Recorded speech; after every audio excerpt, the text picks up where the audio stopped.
Hello' students, আজি আমি discuss কৰিব গৈ আছোঁ এটা কুইজ কম্পিটিশ্যনৰ কথা, যাৰ প্ৰথম পুৰস্কাৰ হৈছে 1 লাখ টকা, দ্বিতীয় পুৰস্কাৰ হৈছে ৭৫,০০০ টকা আৰু তৃতীয় পুৰস্কাৰ হৈছে ৫০,০০০ টকা। তো বিশ্বাসটো হোৱা নাই চাগে বহুতৰে, মোৰো বিশ্বাস হোৱা নাছিল, কিন্তু মই যেতিয়া দেখিলোঁ যে এইটো গভৰ্ণমেণ্ট ৱেবছাইটত শ্বেয়াৰ কৰা হৈছে, সেইকাৰণে মই শ্বেয়াৰ কৰিব বিচাৰিছোঁ।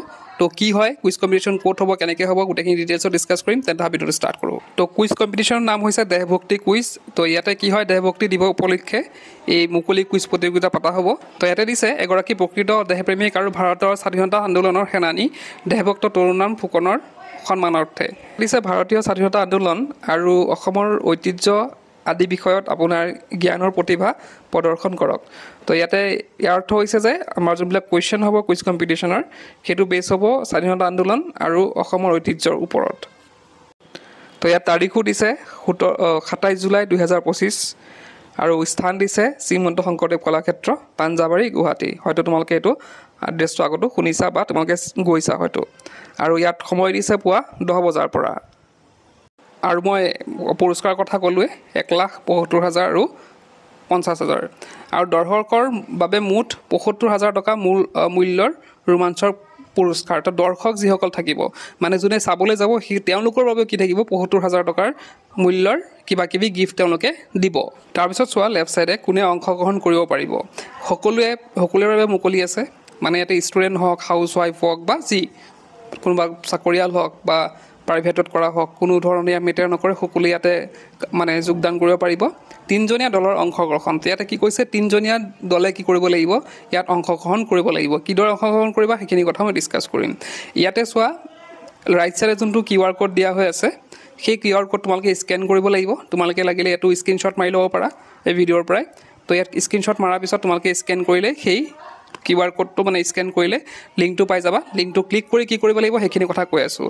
আৰু পঞ্জীয়নৰ যোনটো শেষ তাৰিখ হৈছে 15 জুলাই। আজি হৈছে 2 জুলাই, আমাৰ 15 জুলাই লাষ্ট ডেট আছে। তো সোনকালে কৰিব লাগিব। আৰু ৰেজিষ্ট্ৰেশ্যন কোনো ধৰণৰ ইয়াত পইচা দিব নালাগে, তোমালোকে জাষ্ট ৰেজিষ্ট্ৰেশ্যন কৰিলেই হ'ল। আৰু ইয়াতে চোৱা ইয়াৰে হোৱাটছএপ নম্বৰ দিয়া হৈ আছে, তোমালোকে যদি কিবা অসুবিধা পোৱা এই হোৱাটছএপ নম্বৰটো যোগাযোগ কৰিব পাৰা। এতিয়া আমি চাবলৈ গৈ আছোঁ যে স্কেন কৰাৰ পিছত আমি কি ফৰ্ম ফিল আপ কৰিব লাগিব, কি তাত লিখিব লাগিব, সেইখিনি আমি ডিছকাছ কৰোঁ। তো QR স্কেন কৰাৰ পিছত এটা লিংক থাকিব। তো লিংকত ক্লিক কৰাৰ পিছত এনেধৰণৰ ডিটেইলছত আহিব। তো তোমালোকে ইয়াত চোৱা টিম নেম এটা দিব লাগিব। লাষ্টৰ অপশ্যন চোৱা টিম নেম দিয়া আছে। তো তোমালোকে কি কৰিব লাগিব, এটা টিম নেম দিব লাগিব তোমালোকৰ। তো টিম নেমটো দিয়াৰ পিছত তোমালোকে ইয়াতে identity proof any one of the team. তো ইয়াতে আইডেণ্টি প্ৰুফ দিব লাগিব যিকোনো এজন টিমৰ, যিকোনো এজনৰ। ইয়াতে ধৰি লোৱা তোমালোকৰ যি আছে আৰু ধৰি লোৱা পান কাৰ্ড আছে, আধাৰ কাৰ্ড আছে, যি আছে আৰু মই আধাৰ কাৰ্ডটো ধৰি লোৱা চুজ কৰিলোঁ, আধাৰ কাৰ্ড। তো আধাৰ কাৰ্ড চুজ কৰাৰ পিছত তলত চোৱা আইডেণ্টি প্ৰুফ নাম্বাৰ। তো আধাৰ কাৰ্ডত যোনটো নাম্বাৰ আছে সেইটো তলত ভৰাব লাগিব। তাৰপিছতে কি আছে চোৱা full name of the teammate 1। তো 3জন ইয়াত পাৰ্টিচিপেণ্ট হ'ব লাগিব। তো টিমমেট 1ৰ নামটো ইয়াত দিব লাগিব। তোৰ নামটো ধৰা দিলা ইয়াত। তাৰপিছত email of the teammate 1, email দিব লাগিব টিমমেট 1ৰ।